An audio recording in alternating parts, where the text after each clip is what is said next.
Welcome to This Explainer. We're jumping right into one of the most intense and frankly explosive 4-year periods in Islamic history. Today we're going to impartially unpack the profound debates surrounding the reign of Yazid ibn Muawiyah. And just so you know, as we navigate this deeply sensitive chapter, you won't see any depictions of people on screen. Instead, we're going to let beautiful Islamic geometric patterns, abstract maps, and the historical texts themselves guide our journey. It's a highly focused, respectful way to really engage with the history. So let's get right to the heart of it. We're going to ask the core question that has literally obsessed historians and political scientists for centuries. When Yazid came to power in the year 60 Hijri, was his rule a valid, legally binding caliphate? Or was it a complete, unconstitutional usurpation of power? Well, as you might expect, there's a pretty stark divide in the classical sources. Take a look at this comparison. On one hand, you have scholar al-Dhahabi. He viewed Yazid as a legitimate leader, but, and this is a major caveat, highly sinful and entirely blameworthy for the massive persecution he oversaw. On the total opposite end of the spectrum, we have Ibn al-Jawzi. He argued Yazid was straight up an illegitimate usurper. His reasoning? Yazid fundamentally lacked a legally convened bay'ah, that crucial contract of allegiance, that was given freely and without force. To unpack all this, here is our roadmap for today. We'll hit 1. The core dispute, 2. The rules of bay'ah, 3. Demanding forced allegiance, 4. Betrayal and Karbala, 5. Medina and Mecca rebels, and finally 6. The legacy of a fractured era. Starting right off with sections 1 and 2, the core dispute and the rules of bay'ah. Okay, we really need to talk about the Alu Hali Wilaq. These were the political representatives of the Ummah, the broader Muslim community. Under this system of the time, they were the absolute constitutional bedrock of leadership. For any bay'ah to actually be legally binding, you had to have their complete, uncoerced free choice and consent. Without that free consent from these specific representatives, you just didn't have legal legitimacy, period. Now look at how the power centers were laid out when Yazid took over. You can see he easily secured consent in Asham, his home turf, centered right there around the capital in Damascus. But he completely lacked that mandatory free consent from the heavy-hitting representatives in both Iraq and the Hijaz, which of course included the sacred cities of Makkah and Madinah. So right from the start, a huge chunk of the empire is essentially saying no.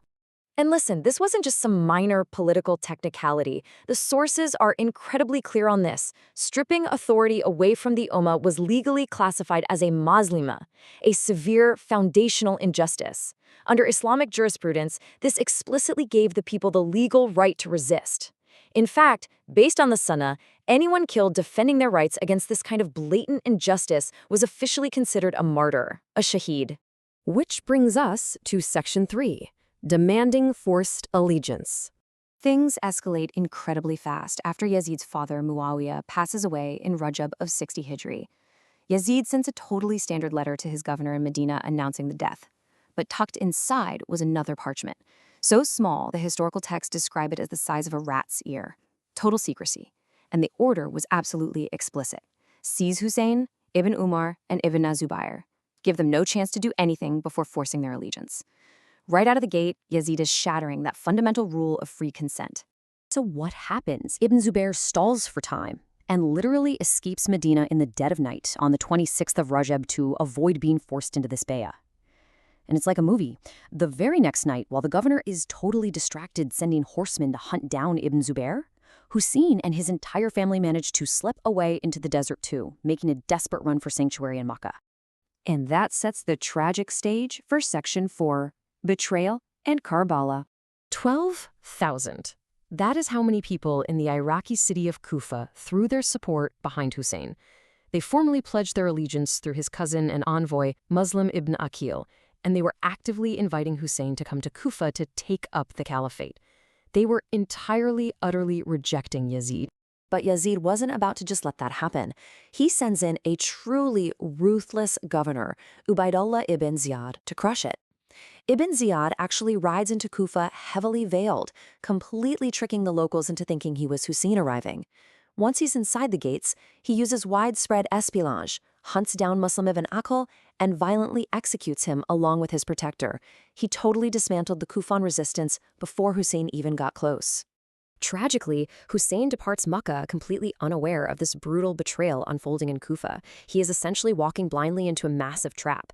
His small caravan is intercepted by Ibn Ziyad's massive army, but Hussein flat out refuses to surrender to tyranny. And so, on the 10th of Muharram, 61 Hijri, at Karbala, Hussein and 72 of his devoted family and followers are martyred. The shockwaves from this were unimaginable. Let's look at Section 5, Medina and Makkah rebel. Karbala permanently fractured the empire. By 63 Hijri, things completely boil over. A delegation from Medina actually goes up to Damascus, sees Yazid's court firsthand, and they come back absolutely horrified. Under the leadership of Abdullah ibn Hanzala, the people of Medina publicly and officially revoke their forced allegiance. They depose Yazid's governor, and they literally lay siege to the Umayyads living right there in the city. Yazid's response to this is terrifying. He sends a massive army of 12,000 Syrians under commander Muslim bin Uqba with some truly chilling orders.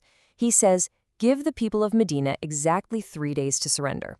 If they say no, fight them. And if you win, you have my full license to completely pillage the Prophet's city for 3 entire days. Well, the people of Medina did not back down, and the result was the catastrophic Battle of Hira. The historical sources report that during those 3 authorized days of pillaging, unspeakable atrocities were committed against the locals. Hundreds of prominent companions of the Prophet, the Sahaba, were killed in what was essentially a brutal, unchecked rampage. And it doesn't stop there. Immediately after sacking Medina, the Syrian army marches straight south to Makkah. They lock Ibn Zubayr, who had fortified himself in the holy city, into a grueling 60-day siege. They are relentlessly bombarding the city, and the intense standoff only ends abruptly because news suddenly arrives that Yazid has died in Rabi al-Awwal of 64 Hijri. The army finally withdraws, and Ibn Zubayr begins officially taking the bay'ah. This brings us to our final part, Section 6, Legacy of a Fractured Era. So, stepping back, what is the major takeaway from this absolute systemic collapse over just 4 short years? Well, the historical analysis makes it clear. The Sahaba's opposition was never just some personal political rivalry. It was about a massive, unconstitutional shift in the very DNA of their governance. They were being forcibly dragged from shura, which is a merit-based, consultative way of choosing leaders, into a rigid system of forced hereditary rule, where power is just passed down the bloodline, whether the Ummah freely consents to it or not. You can see this ideological stand perfectly captured by the great scholar Sa'id bin al-Musayyib. During the Battle of Hira, he's captured, held at sword point in order to pledge allegiance to Yazid, and he flat out refuses. He looks at them and says, I pledge allegiance to the path of Abu Bakr and Omar. He was nearly executed right there on the spot. But it proves that this resistance, it was fundamentally about preserving the original, just mechanics of Islamic governance. And that brings us to the end of this explainer. I want to leave you with this final thought. The events from 60 to 64 Hijri were not just isolated, tragic battles. They represented a seismic shift in political mechanics.